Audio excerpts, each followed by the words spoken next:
No copywritten music this time. No, there's not. We are No. getting in trouble. No, I'll tell you. We've I'm really officially glad arrived. I'm really glad that you did that because I made a very passive aggressive title card tonight, gentlemen. Do you guys want to see it? Yeah. All right, here we go. Describe it to us. Don't actually show us. Oh, right. Don't do anything. Take no chances. Right. Wait. Right. I just think it's terrible what people do to get paid. Fucking Wayne's World. Well, for anybody that doesn't know, we're a little salty today because we found out we had a couple of copyright, not strikes, but what would you say, like notifications? Claims. There you go. Yeah, there you go. Claims. Yeah, on our YouTube for, it's something crazy.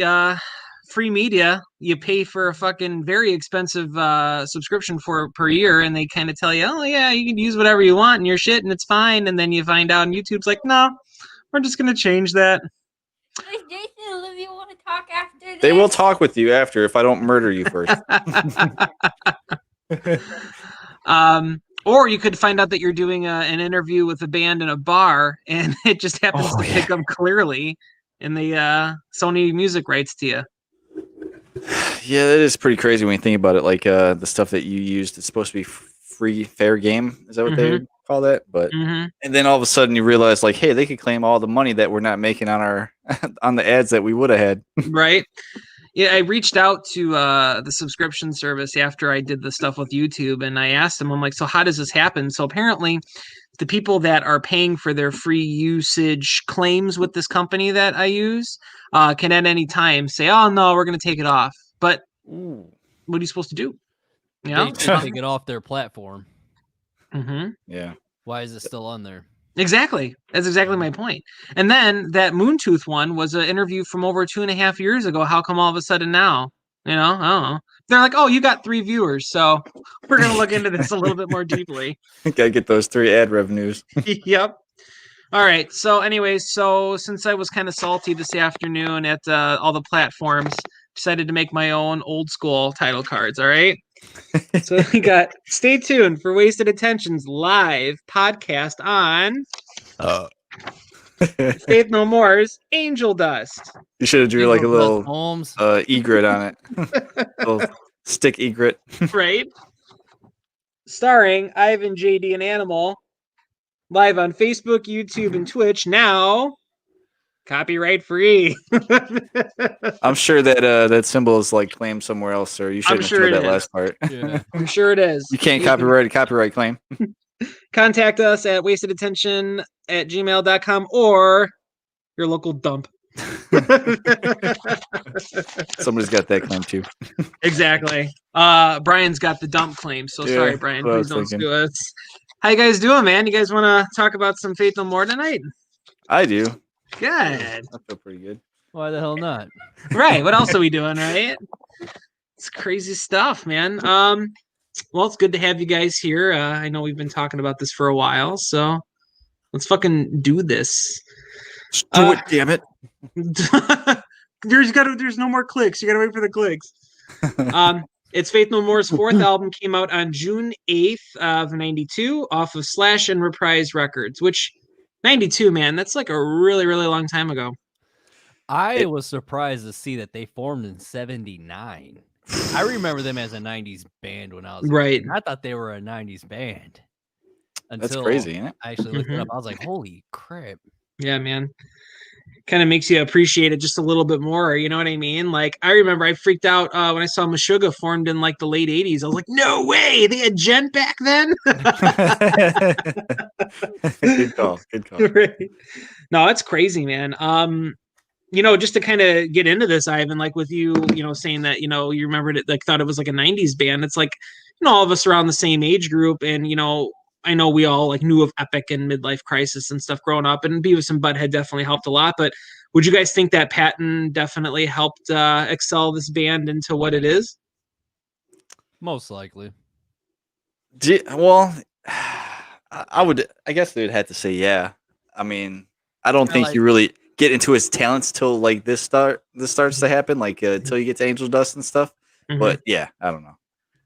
It's Love kinda me like some Patton. Slipknot, Corey Taylor, and I always forget the other dude's name. Calcifini. There you go. Sure. Brandon sucks. Brandon sucks. He goes around the corner and beats it up. Bad treatment. I will say, listening to get back on track, listening to this album, I believe Mushroomhead is heavily influenced by this band. Like, if you listen to Caffeine, and like, just the way the lyric, like not the lyrics, but the vocals are presented, it's very Mushroomhead. It's pretty crazy to think about, right? Like when you go back and you hear this shit and you're like, man, I could hear a lot of people. Like if you really wanted to like break it down, like I don't ever really think of it that way, but like when you get into the nitty gritty details, it is pretty cool to see, you know, all the influences here and there. It's the way that Patton carries them hooks, man, you know?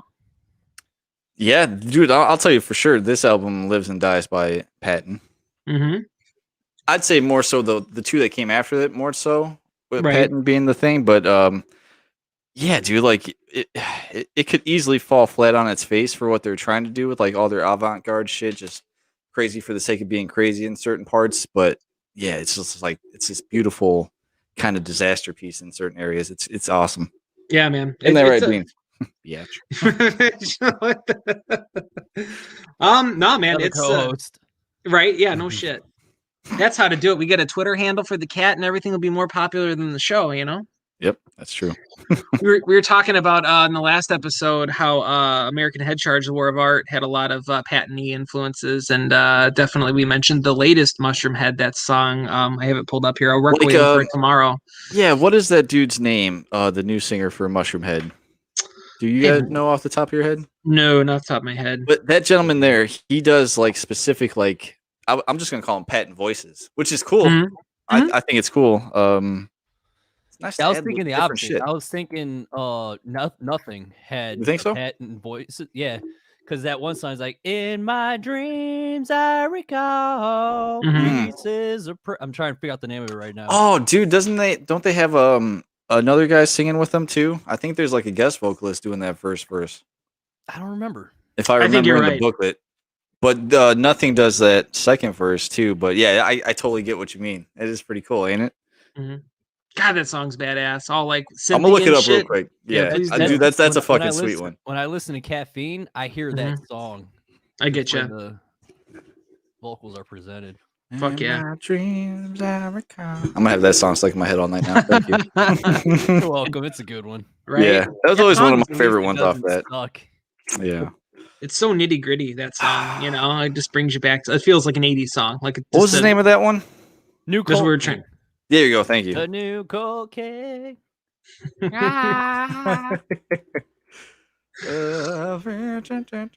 Proceed, sir. I'll fill you in. So Ivan, you had brought up Caffeine. Let's jump into that one, man. You dig that one? I do. That's fucking sweet, right? I do. It's probably my favorite one. Yeah, dude. That well, tell me, what do you like about it? I just like the way it's presented and like the different vocal techniques that he's using throughout it. Maybe it's because it reminds me of Mushroomhead. It cuts through more to me. Yeah. But I don't know. I just like that one. And even the riffs are kind of sweet up in like the bass line and all that shit. He put some little bass riffs in there, man, throughout the album. If you're like really listening for it, he does some good slap shit up in there. It definitely cuts through. I feel like their music is kind of centered at times around the bass. Mike Patton singing that song in The New Cult King. You're fucking with me. No. I'm looking at the lyrics right now. And it says Mike. No wonder it sounds like this. Wow. Holy shit. No way. I never remember that. I don't know the beginning intro, like In My Dreams I Recall, because it doesn't say who's singing that part. But Prove Something, you're a God fiend. You're a God fiend. That's the New Cult King. That's crazy. Holy shit, Ivan. Like you just like I have the booklet over here. I'll find it later. That's cool. That's so awesome though. Ivan didn't even like fucking crack the case. He like unraveled like this whole fucking thing. I pieced it together. He did. That is fucking crazy. Because that is like the first, like that song Caffeine, like I start singing Mushroom Heads, A New Cult in my head. And that's insane that's him. Yeah. Yeah. That's one. I don't know if you guys wanted to do it like we've been doing and just talk about the ones we liked, and maybe we can touch on shit that didn't work for us. But Caffeine's one I wrote too, and I wrote it's aggressively simple. Yeah, I get that. Yeah. There's a way, like, I think that's the best way to explain this album as far as guitar work, and probably, yeah, I guess just at least guitar work goes. But yeah, aggressively simple. But but I guess a fun fact though is like I didn't know that the guitar player Jim Martin only really contributed to 2 songs on this album. Like I never would have guessed that ever. You know, I know we probably shared the same notes, Animal, but like when I saw that, I was like, okay, it makes kind of sense because he's the metal dude in the band, like straight up. And you know, there's shit we can share later on that kind of, you know, brings some of that to light. But man, it's really crazy, and like it really does. Patton does get kind of heavy in that middle there. I like the way the little touches he puts on that shit. He's got a lot of dynamic range in his vocals. It's not just like he's hitting a note; he's inflecting something. Exactly. And sometimes it's a little weird and off the wall, but yeah, it's just a little shit like that kind of matters. You know, it is weird and off the wall, but it all comes back and makes sense though. Like in Caffeine, like with him going like when he's like following along and everything. Dude, it is cool, man. The drums were really fucking fancy because I love like the little tom rolls, but then keeping time with the bell on the ride and then going back into it and shit. It was cool. It's just fun. It's fun. I put they're not afraid to sit in the pocket and just kind of groove a little bit, like not aggressively like a jam fucking band bluesy jazz guy, but just kind of sitting there and feeling. There's some downtime in some of these songs, but it doesn't stick around too long to where it gets boring. Right, I agree. I put an unquote Borden beat because there's some of that in some of these songs that kind of come up. So that's I pinned that term. That I'm gonna copyright that for us.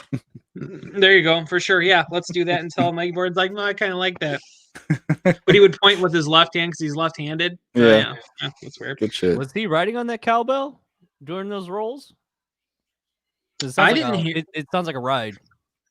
Well, yeah, like the ride or the bell. I can't remember, but I want to say. I think it's a cowbell. I was like, no. I was like, I had to think about it for a second. No.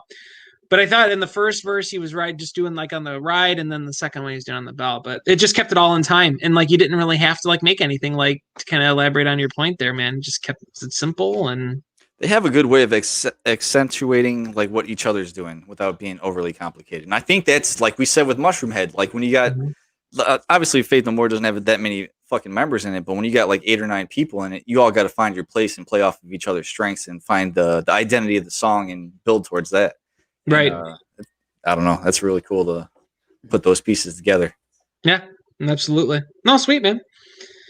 Ivan, what's on your wait, no, was that Ivan brought up Caffeine. I'll go. I'm gonna say fucking RV, dude. RV was really fun to listen to. I knew you were gonna put that one up there. I knew you were gonna throw like an off the wall one. You just know what I like, man. You know, that's probably my downside. Yeah. Yeah. Yeah. It's like I don't. It's not saved on my little playlist, but like it is surprisingly catchy in the chorus part. You know, it's just a fuck around song, but see what they can do. But you know, yeah. I heard you talking to myself. It's just like you just find yourself singing just that part sometimes. It's just crazy.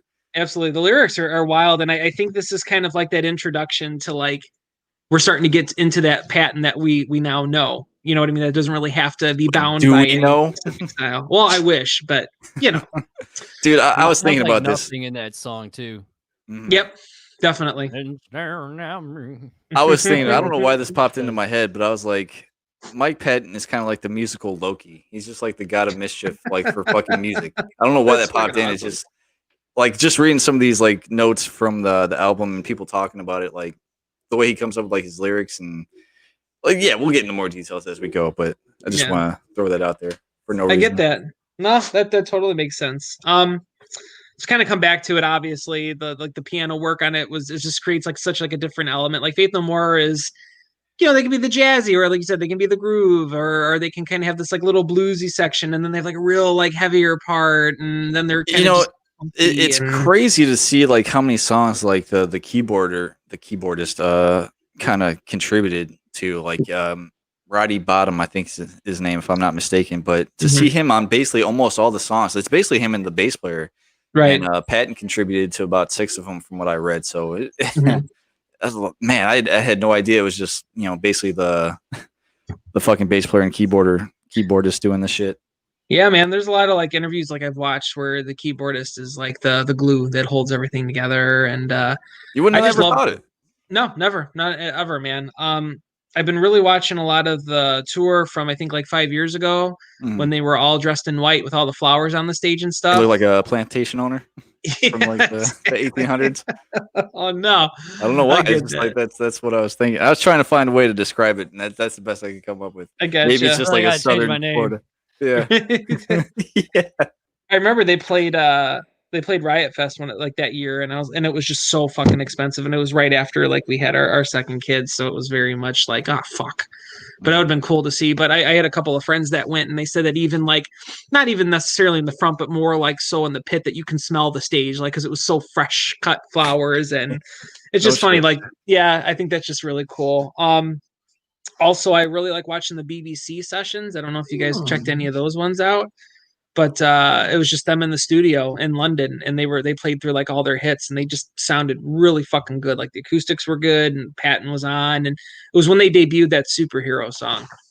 That's cool. I wanted to get into more like video, maybe documentary. I know there's like some stuff around the making of this album. I wish I had a little bit more time to check it out. I wish I would have thought about it sooner. That'd be cool to bring to the table. There's one that's like super long. It was like an hour and 20 minutes or something like that. Hold on, I gotta let my dog out. Hold on. He's just shitting. The little hunchback thing. Yeah, getting like pitching it, getting that shit pitch. Yeah. I hate you talking to my dog. He just came up and I was giving him like lovin's and stuff, and he's just at the I'm like, oh, you've got to go outside.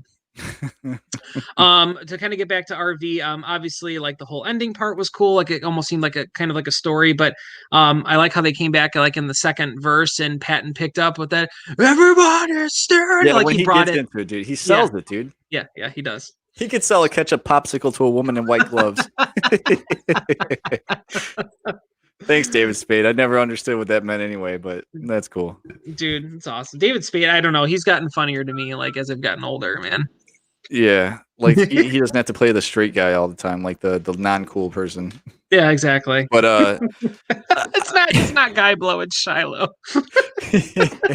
But there's a part in RV2 that reminds me of like the underwater level in the original Mario. That like if you go back, I even go back and listen to it. It's in there somewhere, and it reminds me of like Mario flapping around in the underwater. I think I know exactly what you're talking about because I feel like it feels like that song to me, like one of those.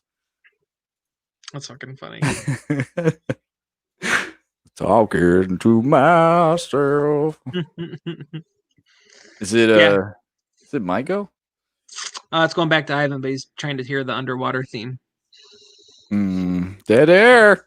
Yeah, no, it's funny though. I knew it's funny that you knew that I was going to put that on there. You kind of know what attracts me musically, so I knew like this is the one I'd Anyway, skip, but yeah, that's I knew like you'd pick his interest. Pique his interest. Usually I tend to like the softer songs, like in Bad Wolves, I like that song with the chick. Hear Me Now. Yeah, and then I like the softer one in the last thing the hell do we do last time? Dryco Logic, that In Memory of Thee. Yeah. Mm-hmm. But shit. This one I like the heavier songs in this album. Malpractice, I like. That's pretty crazy, ain't it? It's crazy like how heavy they can be if they really wanted to be. Yeah. Right. And I think that if I'm not mistaken, I think that one was a Patton song. I think you're right. If I'm not mistaken. I should have wrote it down, but I didn't. There's write like that a one. scream, like somewhere in the middle of there.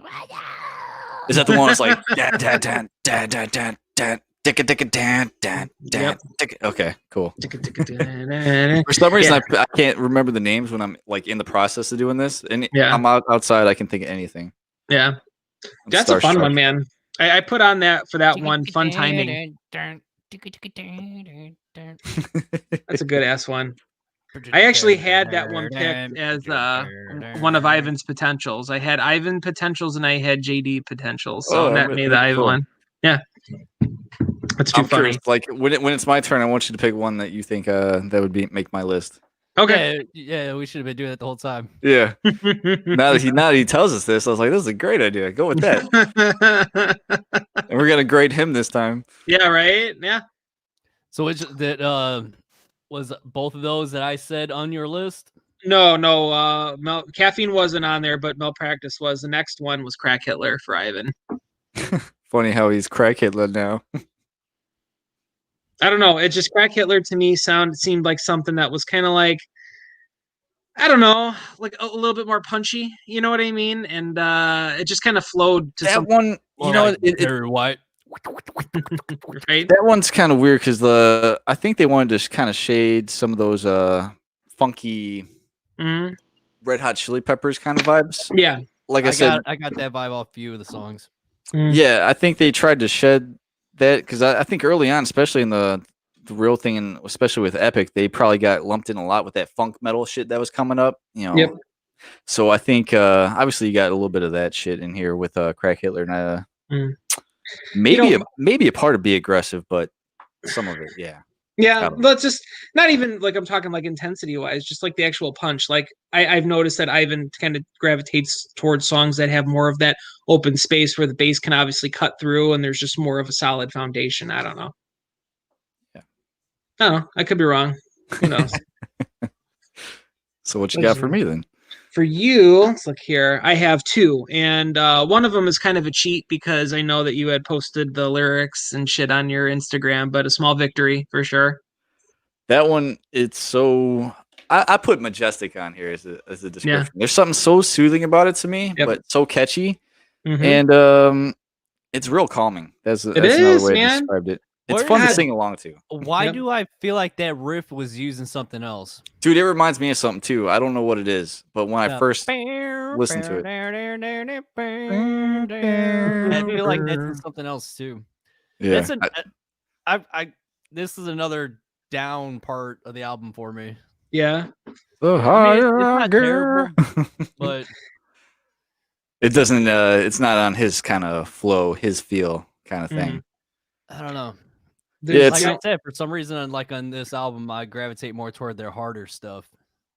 I think it's like if a band is hard and they could be soft, I'm like, yeah, I dig that. You know, I like those. And if a Yeah. band isn't that hard and they play something hard, I'm like, ooh. You know, I think that's what it is. That's pretty cool. It's interesting. I get that. It's Like, pretty sweet. I'm waiting for oh shit, who are we talking about? Was it Puddle of Mud or we were talking about should make a heavy album? Nickelback. Nickelback. There you go. Yeah. Fuck yeah. Yeah. Hold on. Oh, he's got a little dog in. Because Nutsack is gonna be frozen to the. Yeah. He's like, wife, get the spatula. You're It gonna- happened yeah. again. Get You're the gonna hot water. You're gonna see her Oh, running yes. by. Oh, yes. Oh, yes. Got the fucking zoomies now. But to kind of get back to Small Victory, there's a Mhm. part in the middle where it kind of gets a little heavy. They kind of use some of those weird. I'd hate to call it like a harmonic minor scale, but like those weird, dirty kind of tones that Patton uses, and then it gets Mhm. back into the. Yeah, does it bother me? And he kind of gets intense. I like how he ends it too with the "You still won't hear, you still won't hear." Dude, So it's that's just good shit. Amen shit. Mm-hmm. Yeah, there you go. There's so much in this. You still album, won't dude. hear. Pat's like, too much? Nothing. Too much, nothing. No, that's cool. Do Small Victory. It's just like you said, soothing. I put what would be playing at the end of a John Hughes movie when the family gets back together. Nice. Just has that real feel good kind of vibe. It's in the. It's wait. That's probably too early, but it's like at the end of Planes, Trains, and Automobiles. Like he just has John Candy back in the family. It's like, yeah, come in for Thanksgiving. The higher I get. He's all gripping the thing, like looking all. Oh, I felt so bad for him, and oh my god, it broke my heart, man. It's such a good movie. That is a hard riff there. Little about 3/4 of the way through. Yeah. Yep, that simple effect of just build the layers on top of it. It sounds like the keyboard is doing like some like at the end. He's got the keyboard. I should have checked out the keyboardist other band, but he's got some like really well known band where it's like him and a gimp. Really? And he's all like butched out, like wearing like the Halford like leather hat, and he's got like the X like leather like cross thing with like. Dude, I didn't know he was gay until I read the 10 things. Oh, really? Yeah, I had no idea. Yeah. Yeah, apparently they're like really good. I just didn't check them out. I honestly, I was like, because I haven't listened to Angel Dust in a couple of weeks because it's been King for a Day for the last couple of weeks for me. A lifetime? Yep. This I was like, I can't stop listening to this. The cool thing is like you do get like every time you listen to it, there's probably something more you'll pick up. Like once you get used to like the things that immediately grab your attention, there's probably the parts like with his piano playing, maybe some Patton's background vocals, layers and shit, maybe some guitar. There's a guitar part in Be Aggressive I'd never heard before, just like this palm muted little run in the background. So that's what's really fun about this album like this too. It's all the shit you'll pick up on.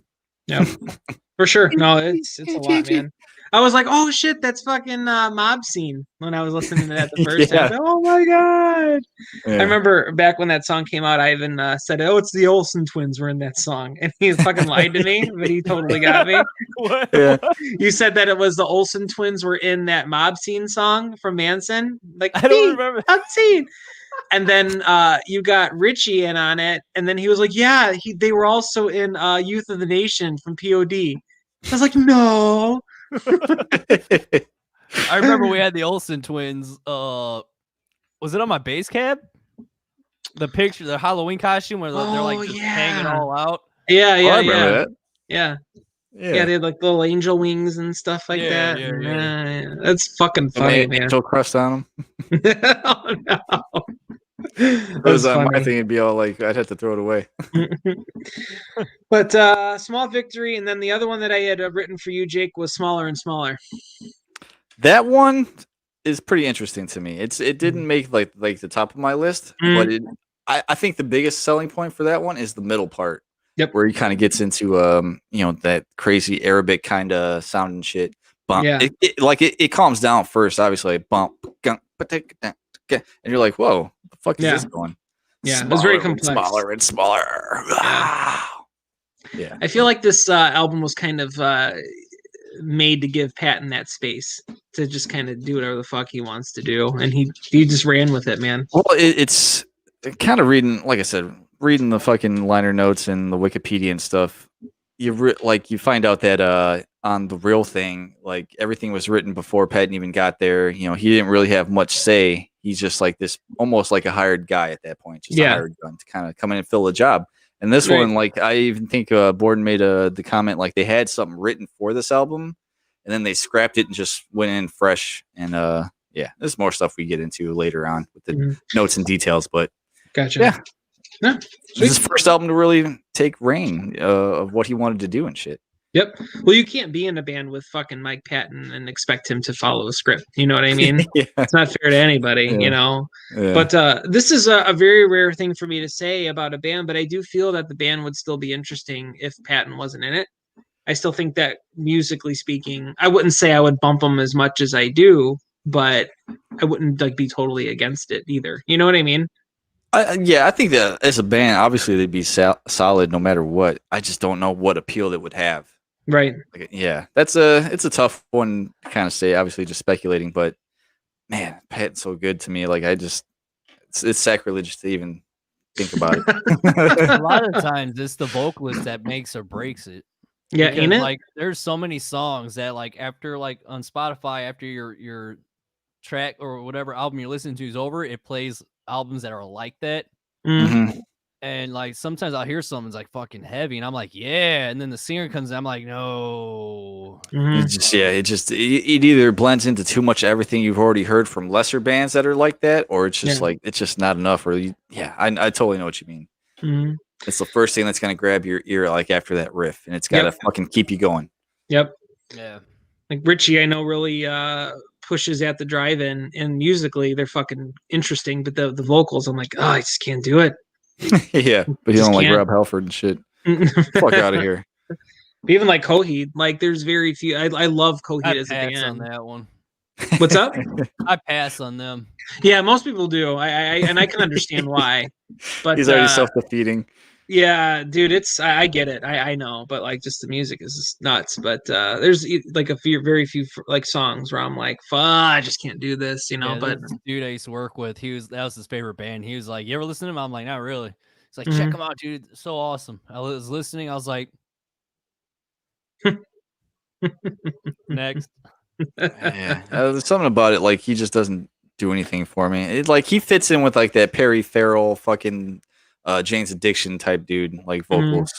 And I just you know, I just read about him. Like he had some sort of like major back surgery, and they had Perry Farrell or that guy? I'm sorry, Perry Farrell, and they took out his voice box because they had to get to like a certain part of his spine, and they put it back in. Did they replace it with something better? That's what I thought too.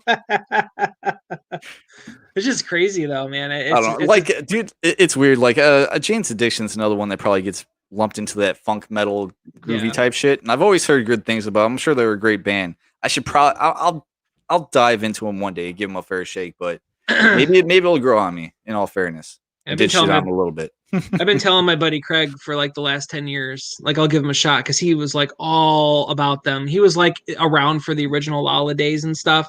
So he was like, oh my God, yeah, they were awesome. They headlined and stuff like that. Oh, I'll give it a check. I only know like 3 songs of them, but I just can't bring myself to do it. You know, it's like you hear like the 2 that probably come up to mind is probably that Been Caught Stealing and the Jane Says for me. And it's just like, yeah, it's just radio shit. But, you know, there's that Coming Down the Mountain song and something else that probably has a little bit more grit to it. And if they could tap into that, maybe I'll actually like it. I don't know. It's so funny. Like, cause like the first time, like I had actually like realized that Dave Navarro was in Jane's Addiction. I was like, oh, like suppose this, you know, like, I don't know. I'm gonna like it now. Yeah. I don't know. Just the way that Dave carries himself, you would think that, at least initially going into him, you're like, oh man, like, you know, he's going to play some really heavy shit, man. He's got eyeliner on and bat tattoos. And you're like, oh. Yeah, he looked like your prototypical like rock metal guy. And then kind of more funky. Like, oh, threw me for a loop there, Dave. Yeah. I bet you he would be an interesting guy to speak to, but that's but okay, so I said Smaller and Smaller and a Small Victory for Jake, and also I enjoyed those songs. Ivan, what you got next, man? I would have said Smaller and Smaller next. Damn it. Just switch them around. Yeah. We're keeping golf score. It's fine. He's on par. What did you have for me? So I had, hold on. I had Crack Hitler, obviously, and then I also had Kindergarten for you. That's on mine. Let me see. I don't remember Kindergarten. Repressed memories. I don't know, because like Ivan was saying earlier. It's the J-Man song. I was gonna bring that one up. Yeah, that's on mine. They used to be. J-Man does little rapping stuff and all that. That's what this song reminds me of. It's badass. See, how am I supposed to believe in the next grade? Maybe write it down. Fucking known you guys for over 15 years and working with you too. You get a feel. Like, you know? There's some nothing sections in there too. Mm-hmm. Towards the end, like where he sings and shit, like that one. Since that made my list, it's like it's another one of those simple riffs where it's like dan dan, then they do those harmonics and shit. I put it's a great riff to build around if you really want to do like the layers and stuff. I get that. It's got some good bass riffs in there. He kind of picks and chooses spots during the vocals and stuff. And then I put the simplicity of the riffs makes sense when you realize like Martin really didn't have much to do with the writing process, anything. Yeah. I get that. Always kind of surprised me. I like what you said about building. It's kind of like their version of the Aristocrats. You know what I mean? Like you could take the same basic riff, and Dines did that. Did you guys ever see that video? No. Dines made a riff, and then he had like just people like drummers jam on it. It was really cool, and he broke it I didn't down. like that one though. It's cool, man. It's interesting.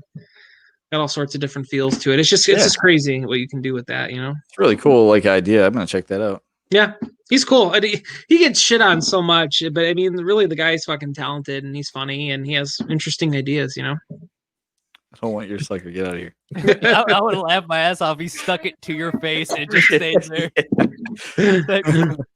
No Miles Morales for you, boy. Keep asking me to buy that game for him. Oh Lord. Write it down. Times. Where are we going? Next I'm gonna go with Midlife Crisis. I know it was the radio smash. Is that your pick? Oh yes, yeah, that's my pick. Okay. Yeah. Which one? Midlife Crisis. Just that fucking hook, man. It was it's got that 90s. I put it as a graduated feel from Epic to this. I also put. Go ahead. Well, so not to cut you off. I put more like a late 80s kind of feel with the chorus to me. Yeah?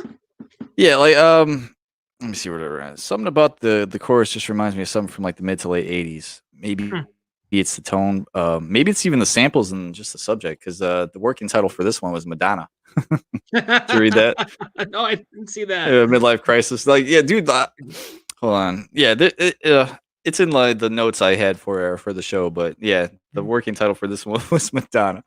And I got a quote from Patton on there, so we'll get to that when we get to I'm excited for that. I don't know. I just thought it was fun, and I don't know. I think that it just kind of like built off of what Epic was and kind of brought them into that new phase of what their next radio feel was going to be.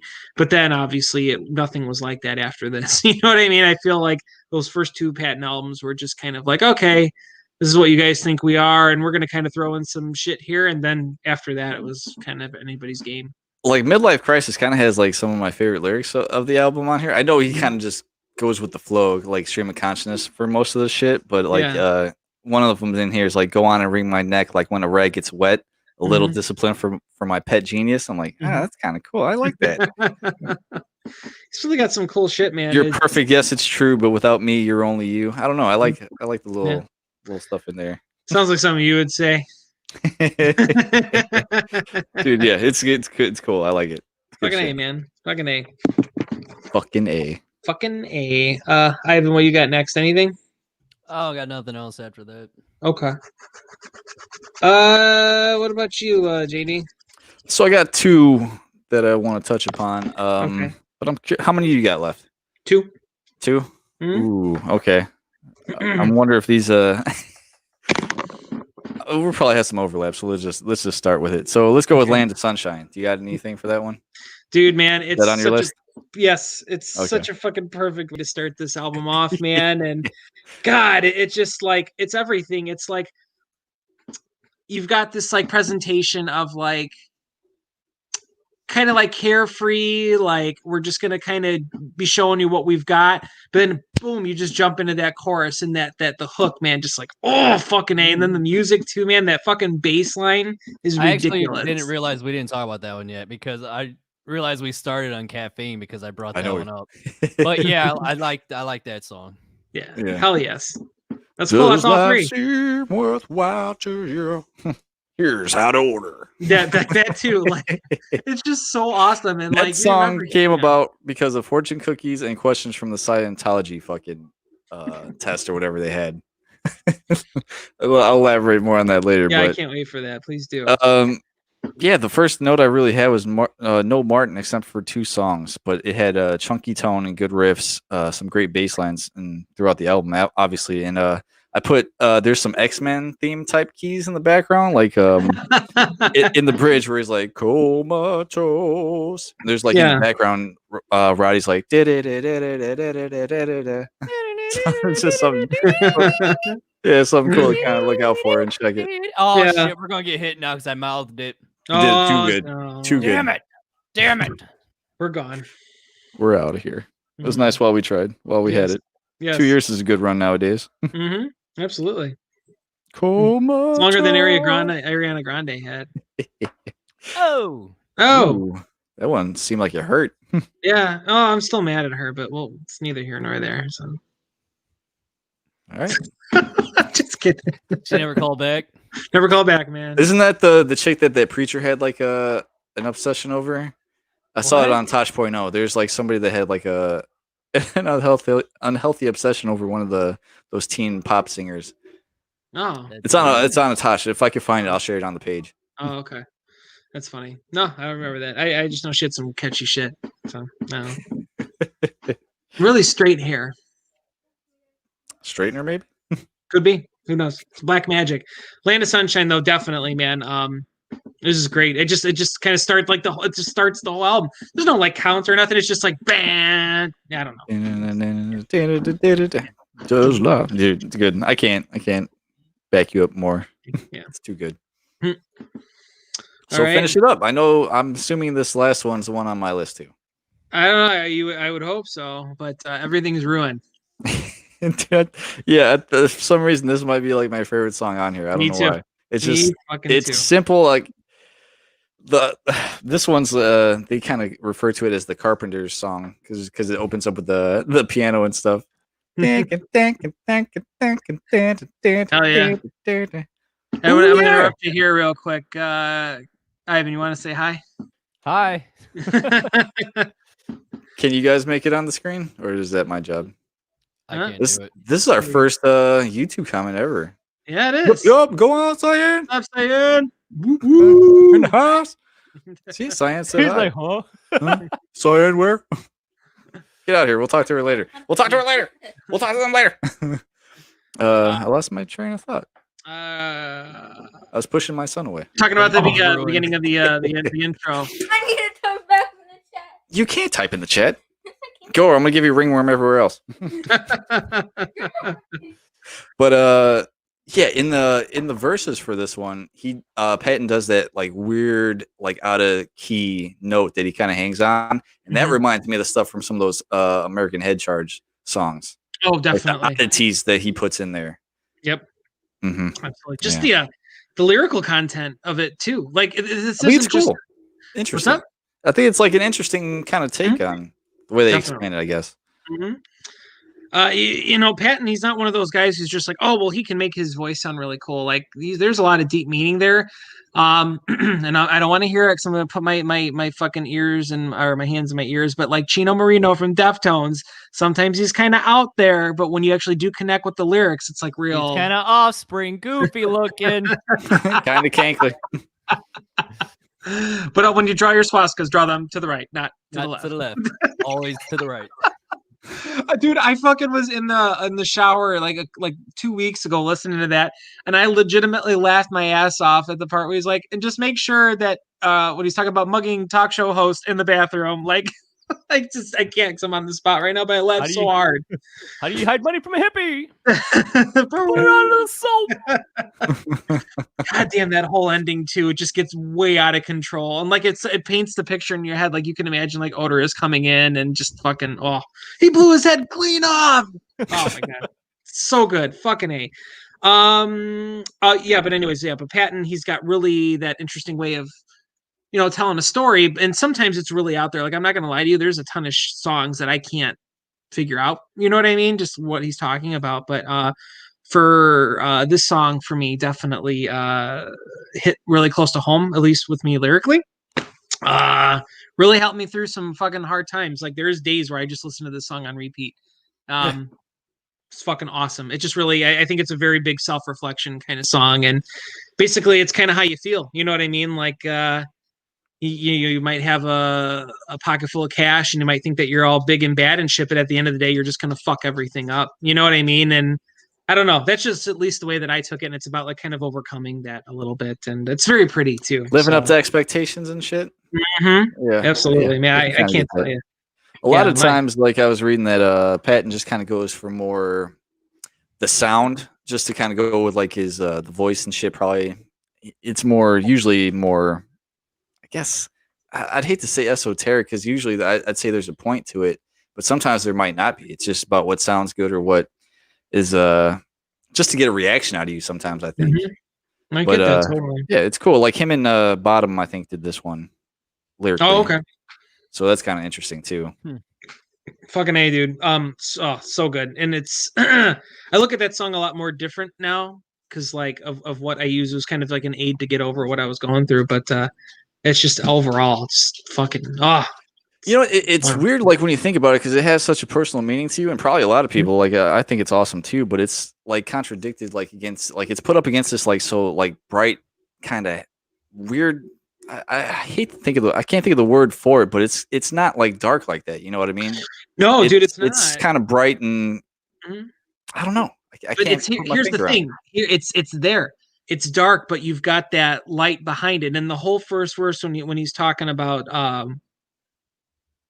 saving the penny for a day and all that shit, like it's got that like kind of like dark and like melancholy kind of feel, but then you kind of the way he puts the lyrics over it does. Yeah, the music I think is it definitely has that kind of like, you're just thinking like probably like a Carpenter song, just like this poppy like, oh, just cheese dick kind of song, and then like he's putting his piano in the back. Yeah, dude. Toward the end. Yep. There's a hint of mystery to it. Like, okay, it was started off a little happy. Now there's the verse gets along, and there's a hint of like the sadness, and then like Patton just kind of comes on top and does his thing. Yep. And I like that riff that goes right, like leading into the chorus. It's like the ink and paper, numbers on a calculator, knew arithmetic so well. And the way he like just those last couple words, like the way he like emphasized it, I really love the amount of effort he puts into those. That riff's cool, and then it goes into that poppy like, and his brown himself. It's all happy and shit again. Yep. That's cool. Yeah, I don't know. Maybe it's the manic presentation really kind of spoke to me, because you've all had those days where you're just like fucking down in the dumps and you're doing anything you can to get yourself back up to that surface level. You're not drowning, you know what I mean? And it's just that song. It just kind of, I don't know, fucks with you. It brings you up, brings you down, brings you up, brings you down. Now everything's ruined. Life itself is a roller coaster. That's true, man. It's so is love. Yeah. Say what? Dude,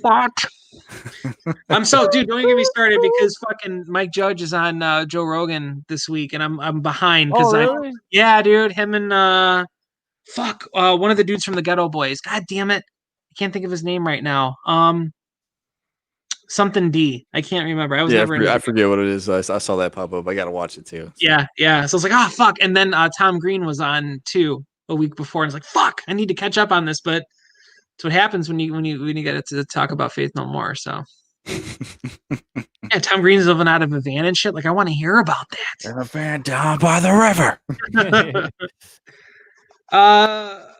So that's kind of what I have. I mean, it's funny because we pretty much went through almost the entire album except for we didn't talk about Jizzlobber. Yeah, that's one of those crazy ones too. It's just like aggressive. That's the best way I could describe that one, and it's that one's just lyrically about Patton's fear of going to prison or something. Obviously with the title. But then somebody else said, I think the bass player said it might have been about a porn star or something. So obviously conflicting messages. I'm gonna go with Patton though. There you go.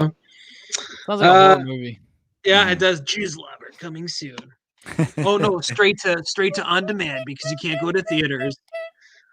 We still got to talk about that idea you had there, Jake, about renting out one of those theaters for $100. If they're still doing it, dude, that'd be cool. I don't know if they're still doing it. They are. Yeah, they're fucking hurting, man. AMC, like, that sucks. Should throw a wasted attention movie party. Oh shit! We show up, it's just us three. We're like, nah, okay. Well, technically, I guess that's right. We can only probably invite so many people. Well, we've got 6 chairs down from each other. Right. Yeah. Right. 6 feet apart. Well, we have a friend named, how do you say, Cyan? Oh yeah, Cyan, because we know her. But we can tell Hector. He'll be like, yeah, I'll show up. Maybe Red will show up. Who knows? Just bring our Xboxes over, and then we'll just fucking plug it in. Yes. Yes. I'd be like, this is so fun. Oh my god, you guys would have been so proud of me on Rocket League last night, man. Did you? No, we would have if you would have got on with us. I know. I was done by 9 o'clock. But dude, we got shit. You don't have this fucking the game. We've been playing this dwarf game where we go mining for shit. Really? For gold Galactic. Yeah, it's pretty good shit. What's it called? Seems like it fit you. Deep Rock Galactic. Okay. Galactic. And that's on PlayStation or Xbox? It's probably on Probably PlayStation, both. but we're on Xbox, bro. Oh, that's right. Well, that's neither here nor there. Neither This here is a nor whole there. nother thing. Yes. So I do want to say we didn't talk about the Midnight Cowboy theme. I could care less, honestly. It's just a cover, like a Yeah. old theme song, kind of catchy, but like nothing I ever paid attention to. Yeah, it didn't grab me. I want to say Easy, obviously the cover of Easy was on like the special edition or whatever, but I want to say that I went out to a really fancy steakhouse with my mom 2 years ago and they fucking played this version of Easy. Really? And it sucked because like my mom doesn't like know Faith No More or whatever, but I was like, holy shit, do they realize that this isn't like the original version? This is Faith No More, but it's still just, it's probably better than the original, to be Did they honest. get hit with the copyright? Yeah, no shit, right? Yeah. But I They had just to get couldn't rid of all believe- their ad revenue, even back Right? in '92. right? I just couldn't believe that was playing like that version of it. You know what I mean? It was just super fucking weird. Yeah, especially when you learn like that's the Lionel Richie and the Commodores. Like I didn't know that. I've heard that song in passing, but I didn't really pay attention to it till Faith No More did it. And Yeah, I was like, oh, this is Lionel Richie, that motherfucker. Faith No More did I it. only Faith knew No the More did it. original one. I didn't know Faith No More did it until I sat and listened to this album. It's badass. Well, or were you, Ew. now this was your first like experience with this whole album, right, Ivan? Yeah, just listen to the album. I've like Okay. listened to songs and stuff like that, but Right. Like overall, were you like happy you checked it out? Like, did you dig it? Like, I dug it. It's all right stuff. It's something I would play at work mhm, because I'm not gonna like. Not everybody in my work likes the heavy shit. right? So like it's something I'd play at work and stuff like that. That way I'm not annoying anybody with heavy guitars and stuff. Gotcha. But you know, I'm not gonna be throwing this in just to listen to it. I gotcha. That's cool. I'm glad that I had a feeling like I knew that it wasn't like your first choice of stuff, but like I kind of knew like going into this. I'm like, man, I bet she's gonna come out with a couple of ones that he likes. So Yeah, it's like if we could come out with like a couple songs that Ivan digs, that's a win in my It's a book. win. yeah, hell yeah, hell Look yeah, at that W. yes. Wave No. that flag. Where's that W flag? I know you got one somewhere over there. From the group chat, did you guys have a chance to check out that Bungle song? I did No. that Yeah? one. Yeah, like I'm surprised like it's as heavy as it is. Yeah, That Ivan, one, yeah, I'm curious what Ivan thinks about these. yeah, Ivan, you got to throw this on in your headphones, man. I started listening to it and then Cyan was like, "Can we listen to Mushroom Head?" I'm like, "Yeah." It's Uh, called good. Anarchy Digging- Up Your she's digging Anus. man. 13 lately. She's what? She's digging 13, the album. Nice. That's It took me badass. it took me a second to get into 13, but like yeah, Oh. that's a good one too. Like I originally gravitated towards that. Well, at my time, it was what are the Double XX? X? Yeah, it was just like the compilation of all their best ones thus Yeah. far. And then I was like, I'm not really feeling 13 yet. Yeah. But then I got into it. I was like, God, that's good too. Good shit. Yeah. all 13 is more of together. that graduated kind Yeah, of it's just song. that it's more commercial, but it's well, good. that's when they still. were signed. Yeah, Mhm. good shit. They got signed to Universal, I want to say it was. And Mhm. then after that they were back on their own. hmm They're Now like, they're nah, on- we can't do this. Are they on Metal Blade right now? What are Dude, they I on? don't even know, man. Let me look this up real quick. 'Cause that's a good question. I felt like they hopped around. Well, they were doing their own shit for a while. Filthy Right. Hands. Yep. mean, like 90% of their career was their own, which is fucking phenomenal. It is, Megaforce? right? No, they're on Napalm. Napalm This now? last one was Napalm, yeah. Righteous and the Butterfly was Megaforce. God, I hated that album. Not a fan. You a hater. You a hater. I am. I fell off a Mushroom Head pretty hard there. Wait, which one's Righteous? You fall off everything pretty hard though. I do. Well, it's because I binge, bro. You fucking you drink. You live by the sword, you die by the sword. That's right. Oh, dude, that was a good album. What are you talking about? Nah, I didn't, man. I just couldn't. Mm-mm. Not at all, man. They were like Cordy. My son loved fucking Cordy. Our Apologies was good. We Are the Truth was okay. Beautiful Stories for Ugly Children also did not enjoy that at all. Megaforce. I kind of fell off that one. Yeah, man, it was weird. Like, it's kind of weird. It's fucking stupid to say, oh, it's kind of a weird album because Mushroom Head is one of the most creative fucking and artistic bands that I was ever introduced to. But I don't know, it just didn't. I don't know. the presentation was all over the place. It was kind of Wait, wacky. I get their newer ones mixed up. Let me double check this, see if we're on the same page. Yeah. He's like, meh, meh. Wait. Okay, never mind. Righteous and the Butterfly, I dig. Okay. That's the one with Key WERTY, QWERTY. Yep. Yeah, I like that album. That was a fucking awesome video, QWERTY. I remember it was And I think badass. the one for the children. What was that? Dude, I always feel like they pull it together for the videos, man. They do. I wish we got a little bit more video more recognition for it. Yeah. Mm-hmm. Dude, man, you know, they were doing like these shows with really not that much like financial backing, and they made it awesome. It's weird because I feel like they're not. I hope they're like everything is going good. I hope they're selling out shows. I hope they're making a good fucking living off this because it just feels like to me like it's on the down slope, and I hope that's not the case. Mm-hmm. Yeah. Because I love this album. You know, the album that they came out with and stuff. So big fan. I love what they do. Visually great. They sound great. They make great music. I hope it keeps going. Yep. Well, we were all supposed to go see them in like April. We were all going to go check them out, and then obviously, but it's funny. Into Beer bug. I I don't think we could say the actual word. I think we'll get docked for that too. So No. I'll just say beer bug. It's kind of like when your parents are like, "Well, just keep it going. You're gonna get grounded." Like, I'll fucking do it again. Like, I don't care. So you got any cool shit to add to the end of this episode? Anything you want to talk about? It's kind of funny. Like from what you and I were talking, we're probably gonna pretty much have like the same things to talk about. You know what I mean? We're always talking about like fucking Patton and shit like that. I don't know. Do you just kind of want to go through your shit and I go through my? Well, they're pretty much the same, but yeah, go through it. I'll add whatever I think you missed or anything else that I might have picked up on. Gotcha. So basically, what me and Jake were talking about a little bit earlier was that there was an article from Revolver where they just kind of had like 10 facts that you didn't know about Faith No More's Angel Dust.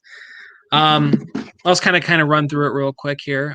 Angel Dust was the first Faith No More album where Mike Patton had a hand in the music, which you'd obviously already covered. Mike Patton's lyrics for Land of Sunshine combined fortune cookies with questions from a Church of Scientology personality test, which is really fucking crazy.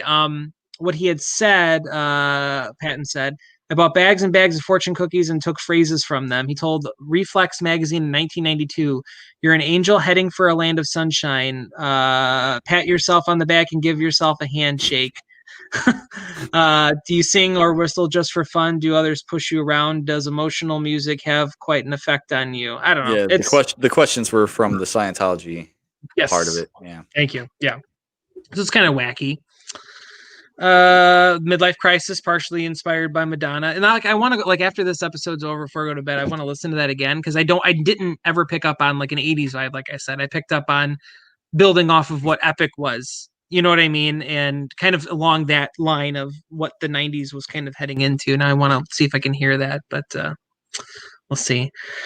Midlife Crisis is the only song in pop music history to sample both Simon and Garfunkel and the Beastie Boys. Kind of random. Yeah. And I know Patton did the samples for that one. I remember reading that. Be Aggressive is about man-on-man oral sex. Yeah, so I found out he was gay. Yeah. I had no idea. The more you learn. Band covered Midnight Cowboy because Billy Gould was obsessed with easy listening music from the 1950s and 60s. Dude, like, there's so many different like Faith No More songs that kind of focus like on that easy listening kind of style, you know? Yeah. As you see, like once we go into more the later albums, for sure. The video for Everything's Ruined looked cheap because Warner Brothers couldn't or wouldn't give the band enough money to make a better one. Could totally see that.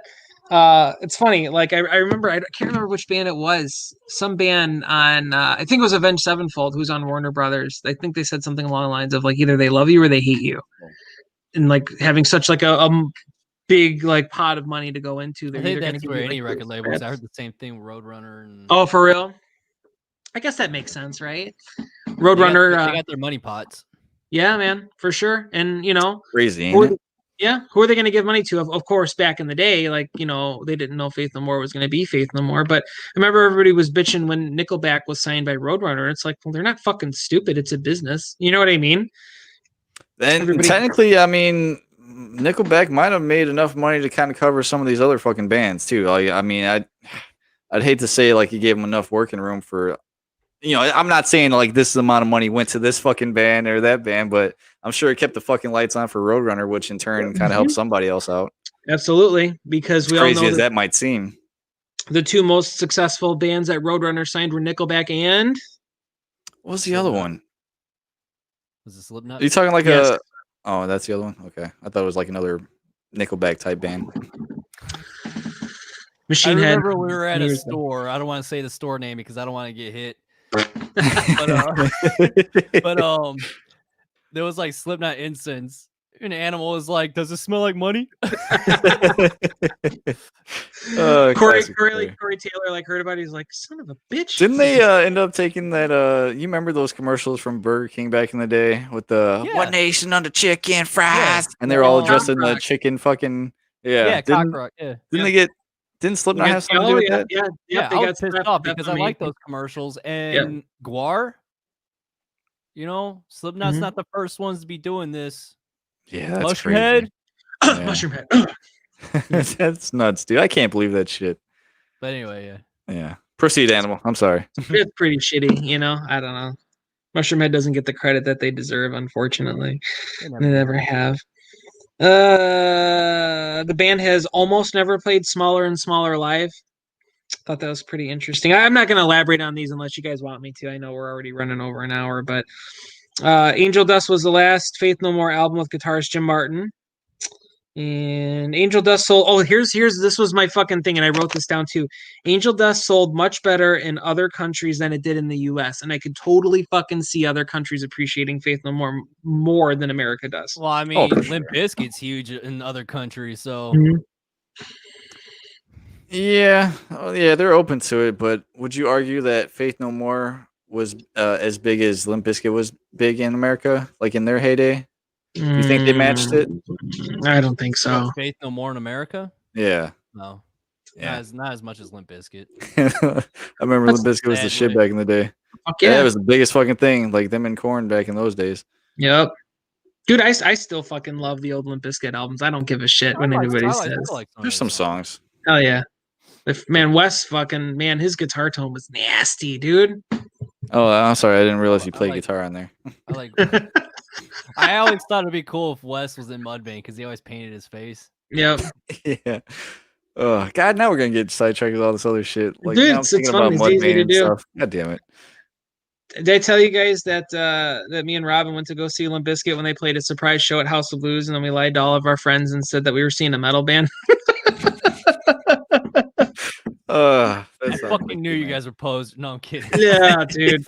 We were like, oh my god, our friends are gonna make so. This was like probably like close to 10 years ago. And we're like, oh my god, and like our friends are gonna make totally like fucking fun of us. I was like, make sure not to tag us on Facebook. Blah blah blah blah blah. And then apparently, they were shooting a video, like a live video for Break Stuff, and you could see me fucking alligator rolling like near the end of it. So I'll have to show it to you guys when we're done. Yeah. It's badass. Yeah, it was cool. It's always fun to like alligator roll as a fat guy because they're like, oh fuck, well this guy's heavy. But then especially if you're alligator rolling, because I'm just there to fucking make damage. This is a show. Like I'm not here to be just nice. A bowling ball coming down the fucking crowd. Yep. Take out whatever you can. Super fun. But yeah, that's kind of all I have as far as like facts go. I know I hope I didn't steal your thunder because I know there's a lot of that stuff on there too. But I don't know if there's anything you wanted to elaborate on, or if we were just kind of running. The only thing I had was like just the quotes. Like, I mean, there are certain things on here that are worth it. It just depends on how much you're into this shit. Like, I got quotes from fucking Jim Martin about not liking the idea of Angel Dust as the album title. Hold on, let me find. So let me see. I got it right here. Hold on. Martin also didn't like the title of the album as chosen by keyboardist Roddy Bottum. In an interview taken while they were in the studio, he said that Roddy wanted to name it Angel Dust. I don't know why. I just want you to know that if it's named Angel Dust, it didn't have anything to do with me. So Roddy's statement on it was it summed up what they did perfectly, and that it's really beautiful name for a really hideous drug, and that should make people think. So it was kind of cool. Like even on the artwork, there's like that stork looking fucking bird, and on the back is just a bunch of what was it, stuck pigs or some shit, Yeah. or meat on. Yeah, people thought they were like in support of vegetarianism, but it's just the quote was it's really aggressive and disturbing, and then it's really soothing. The beautiful with the sick. So I thought it was pretty cool. Yeah, stupid little definitely. shit like that. Some patent quotes, but I could share them on the website. It don't really matter. Nice. Not website, but whatever pages nobody pays attention to us on. I don't give a shit. I still enjoy doing this every week. So We're consistent. Yes. we're even scheduling these things out in like a week in advance now. Hell yeah, that's I felt like such a dick. I was like, fuck, like I was running late and shit, and I was like, of course, on the day that like, you had posted all the stuff about. It's okay when you get an audience of 3 at the most. Like you can push things back like 10, 20 minutes. Now you're not gonna lose a lot of people. Oh yeah. Although our percentages go down pretty drastically if one person leaves. Yeah, it's all right. That's 33% drop. Oh. Right. It's funny. I was gonna say, what do we have next week? Ooh, I sounded like Mr. Poopy Butthole there. Ooh. Wow, dude, no, don't do it. We're gonna get docked again. This one will be interesting. Bands we fell off of. So this is basically just Animal Show. Yeah. I fell off of them hard, dude. I just really kind of started paying attention to you guys and like what you say, and like I do understand. I know my faults as far as a fellow music listener goes, because like I will be like, oh fuck them, but like I'm like wearing the t-shirt and the hat and the little wristband thing, like for like 3 months. But he commits hard. I do. But I feel like I use it up.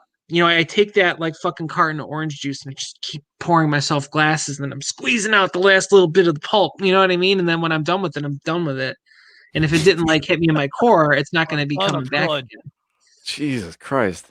Yeah. Get intense, man. Real intense. It's like making love to me. Like this dude eats himself full and then blames the food. It's true. Yeah. I don't feel so good. This. No, this is terrible. I don't know, but this will be really good. I would really like to like narrow it down to like my top 10 bands. I thought you were going to narrow it down to 5, but Jesus, he's got enough to fill up fucking 10 already without even thinking about it. I do. And my number one band. I'm trying to think of one. I got one. Oh man, too. You guys ain't gonna talk to me for like a month after this episode. No, this one's piqued my interest. I'm really excited about this. Shit. Nah, you're all right. Yeah, all right, that's good. Yeah, right. No, man. No, it's there's some of these bands that like knowing me personally, I'm pretty sure you can already at least name 2. But this will be good. I know one, obviously. Yeah, I know obviously. Like, obvious one. Yeah, we've talked about it on the show and everything like that. And you've sat next to me at shows where I'm like, we got a guy here from Cards. Cards are gonna get crazy, man. Just dip out. Let's just go. I feel like I'm always the one that's like, oh. You guys don't want to stay? Like, dang, I left that one year. Like we went to Ozfest. I think it was Ozfest. We had just broken up in the band, and I want to say System of a Down closed that Ozfest, and I left for System of a Down. I was like, "Fuck this, I'm out." Yeah, I want to say that was that show. Was that Ozfest? It could have been. That's what I'm thinking.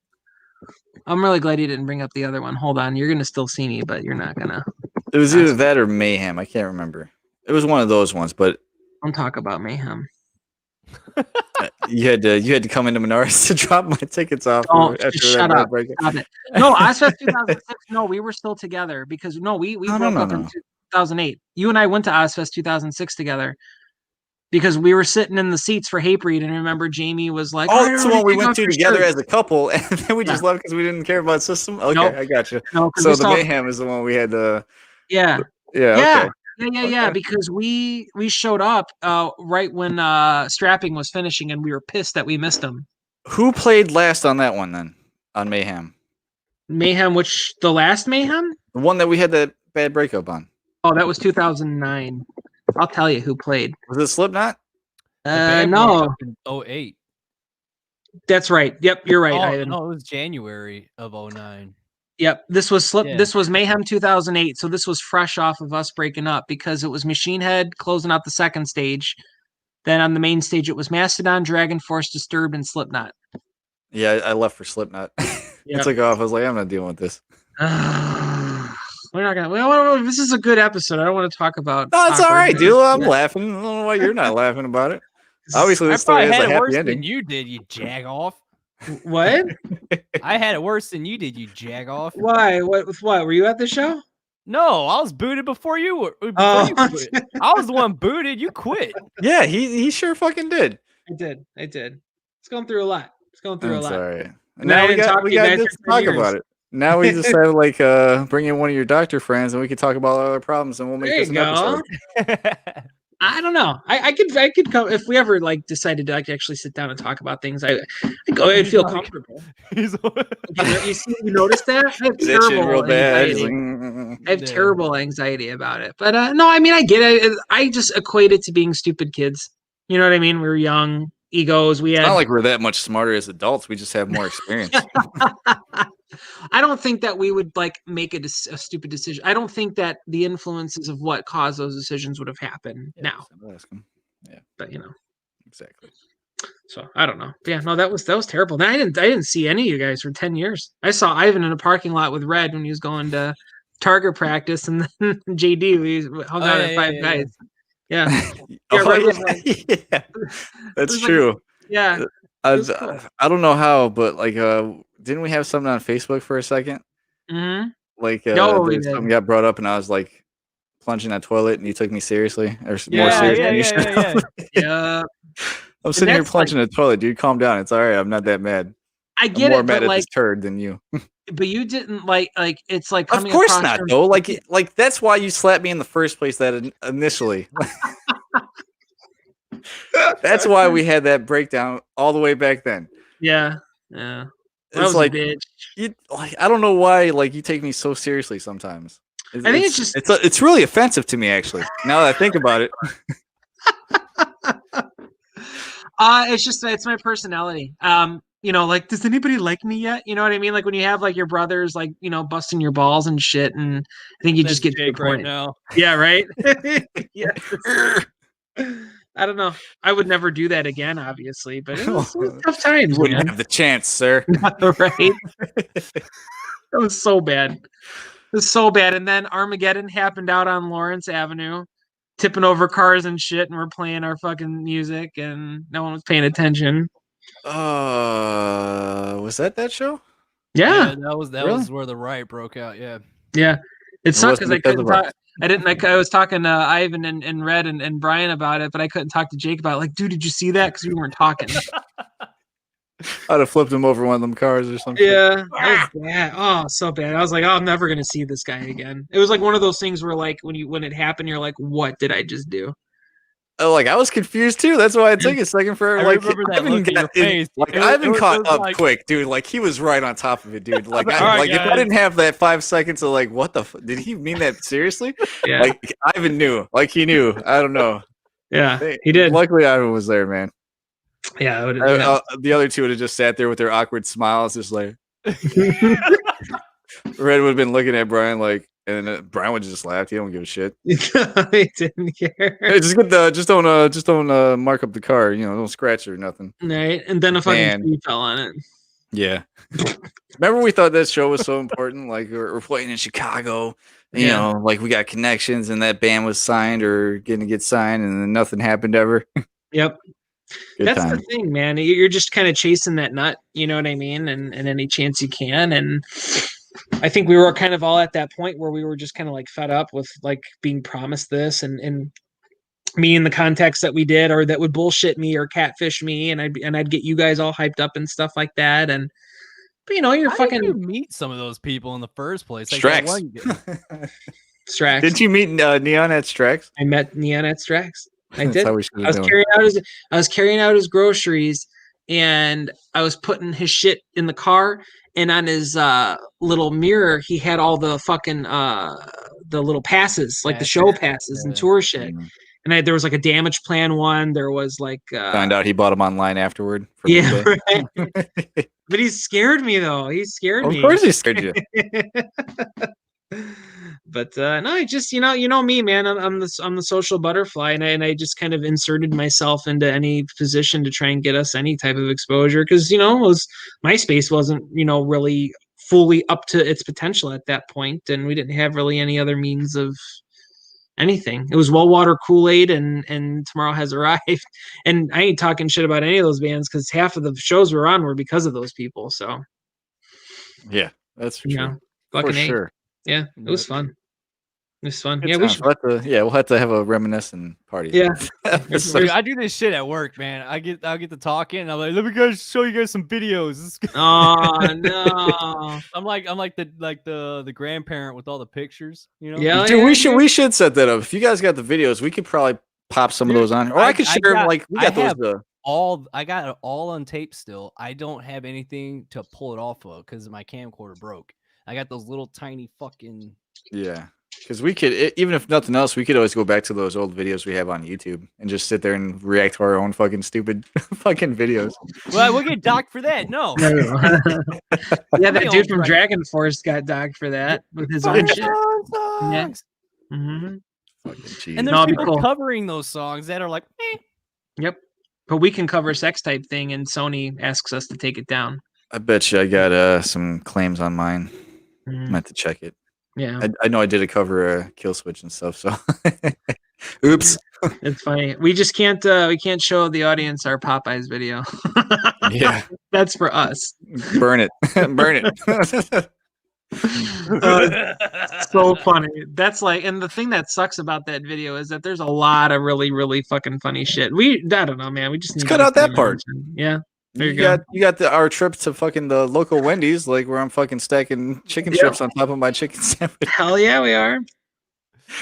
Ah, shit. So, I don't know, but yes, well, whatever. However you want to end this, we got the bands we fell off of next week. Okay. And then Friday, can't forget about Friday. It sucks because Ivan's fucking working, but we're doing our interview with Sean and Patrick about their new short. Yes. Yes. That'd be pretty sweet. So I'm just gonna sit there and be there. I'm just gonna be there behind you. I'm just. Oh, you're not. Pretty. No, I'm gonna look at that thing. You sent me a thing, right? Yeah. Okay, I gotta watch that. Don't let me forget. If you want to watch it before Friday, if you have like any like thing you want to like me to ask them for you or anything like that, you should check it out, man. It's a pretty sweet short. Right on.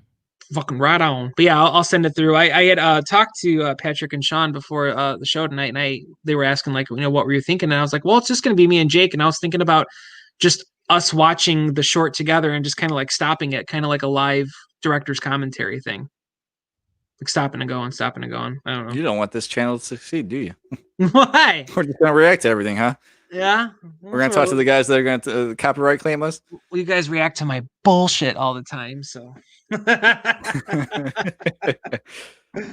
right. But no, that's good. Yeah, let's call it. It's done, man. Stick a fork in them. They're done, baby.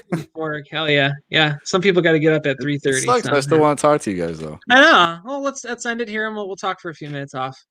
All right, fine. All right. Goodbye, everybody. Goodbye. Bye.